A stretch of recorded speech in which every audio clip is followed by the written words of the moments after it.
राजा उदल और राजकुमारी पुलवा की प्रेम गाथा। प्राचीन समय पहले शिवगढ़ नामक जिले में एक बहुत ही प्रतापी और बहादुर राजा रहा करता था। उस राजा का नाम मकरंदी था। मकरंदी नामक राजा नरवर किले में रहा करते थे और वहीं से अपने राज्य पर राज करते थे। राजा को अस्त्र शस्त्र का बहुत अच्छा ज्ञान था।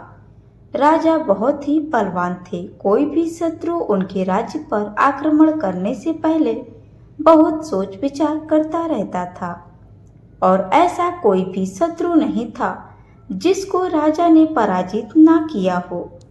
राजा के राज्य में राजा की प्रजा बहुत खुश थी। राजा के राज्य में सभी लोग एक दूसरे से मिलजुल कर रहा करते थे और प्रजा भी अपनी राजा का बहुत सम्मान किया करती थी और उनको बहुत प्रेम करती थी। राजा की एक बहन थी जिसका नाम राजकुमारी फुलवा था। राजकुमारी फुलवा देखने में बहुत ही सुंदर और सुशील थी। राजकुमारी फुलवा भारत देश की सुंदर कन्याओं में से एक थी। प्राचीन समय से चली आ रही रीति के अनुसार राजकुमारी को भी फूलों से तोड़ा जाता था। राजकुमारी फुलवा के रूप सुंदर को देखने के लिए लोग बहुत प्रयत्न किया करते थे। राजा मकरंदी के राज्य में दो बहुत ही प्रतापी और हर कला में निपुण अस्त्र शस्त्रों के ज्ञान से भरपूर दो भाई रहा करते थे जिन्होंने अपनी योग्यता का प्रदर्शन हर तरफ किया हुआ था। चारों तरफ दोनों भाइयों के चर्चे हुआ करते थे। उन दोनों भाइयों के नाम आल्हा जो बड़ा भाई था तथा छोटा भाई का नाम उदल था। उदल देखने में बहुत ही सुंदर था। दोनों भाई अपना समय बाहर घूमने में ही व्यतीत किया करते थे। एक बार जब आल्हा और उदल घूमते हुए नरवर आ गए तो तब उदल ने राजा मकरंदी की बहन राजकुमारी फुलवा को पहली बार देखा था। वह फुलवा को देखकर बहुत मंत्रमुग्ध हो गए थे और उदल को राजकुमारी फुलवा से प्रेम हो गया था। पूरे राज्य में जब आल्हा और उदल की चर्चाएं होने लगी थी कि दो भाई में से छोटा भाई सबसे सुंदर है, जिसकी सुंदरता देखने लायक है, तब यह बात राजकुमारी फुलवा तक पहुंची। तब राजकुमारी फुलवा को भी उदल को देखने का मन करने लगा और राजकुमारी फुलवा को उदल से मिलने की इच्छा होने लगी। एक दिन जब उदल को राजकुमारी के बारे में पता लगा तब वह राजकुमारी के महल नवरत्न किले में आ गए और वह खोजबीन करने लगे कि राजकुमारी फुलवा तक कैसे पहुंचा जा सकता है। तब उदल को पता लगा कि राजकुमारी के लिए उनकी एक नौकरानी रोज फूलों का हार बना कर ले जाया करती थी। यह देखकर उदल ने राजकुमारी फुलवा की नौकरानी से कहा कि मैं आज तुमको एक फूलों का हार बना कर दे रहा हूँ, जिसको तुम अपनी महारानी को दे देना। उदल को फूलों की माला बनाने में बहुत ही महारत हासिल थी। वह बहुत ही सुंदर सुंदर माला बनाया करता था, जिसको देखकर लोग उसकी सुंदरता का पता नहीं लगा पाते थे। जब उदल ने राजकुमारी की नौकरानी को माला बनाकर दे दिया तो वह नौकरानी तुरंत उसे लेकर राजकुमारी फुलवा के पास चली गई और उनको उदल के द्वारा बनाई हुई माला दे दी। राजकुमारी ने जैसे ही उस माला को देखा तो वह उसे देखकर मंत्रमुग्ध हो गई और उन्होंने अपनी नौकरानी से कहा कि आज माला तो बहुत सुंदर बनी है। यह माला आज तक तुमने कभी भी मेरे सामने नहीं लाई।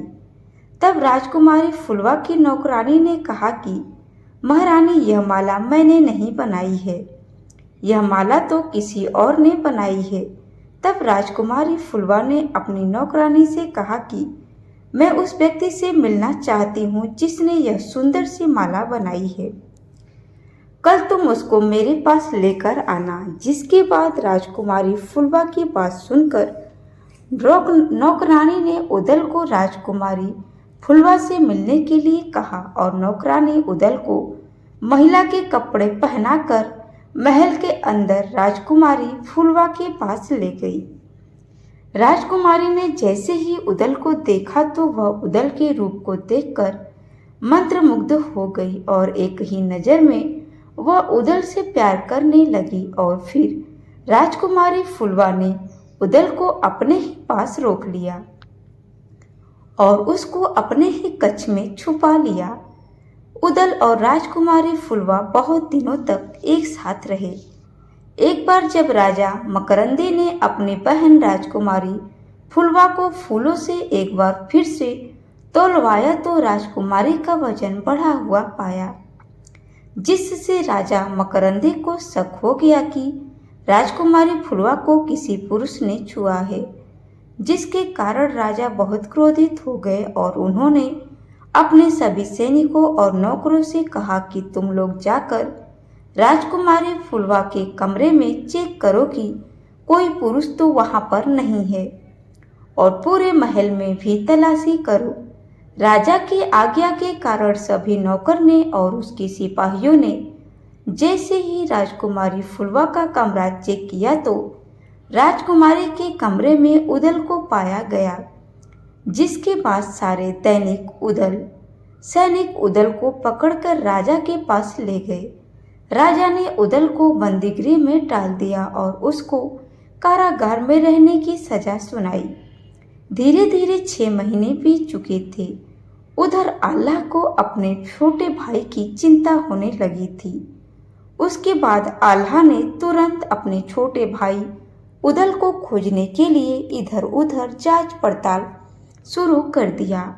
कुछ दिनों के बाद जब आल्हा को पता चला कि उसके छोटे भाई उदल को नरवर किले के राजा मकरंदी ने अपने कारागार में बंदी बना रखा है, यह सुनकर आल्हा को नरवर के राजा पर बहुत क्रोध आया और आल्हा ने अपने गुरु के पास जाकर सारी बातें बता दी।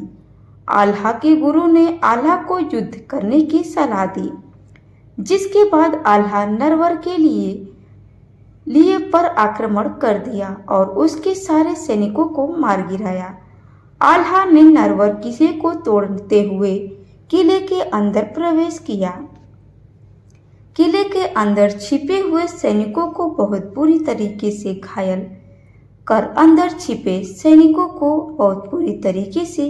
घायल कर दिया। सैनिक अपनी जान बचाते हुए राजा के पास पहुंच गए। जब राजा ने अपने घायल सैनिकों को देखा तो उन्होंने अपने सैनिकों से पूछा कि यह हालत तुम्हारी किसने की है। सैनिकों ने बताया कि उदल के बड़े भाई आल्हा ने हम लोगों पर आक्रमण कर दिया है और हमारे सारे सैनिकों को मार दिया है। यह सुनकर राजा बहुत डर गए और तुरंत भागते हुए आल्हा के पास चले गए। आल्हा के पास जाकर उन्होंने अपने आप को आल्हा को सौंप दिया और तुरंत आल्हा के छोटे भाई उदल को रिहा करने का आदेश दे दिया।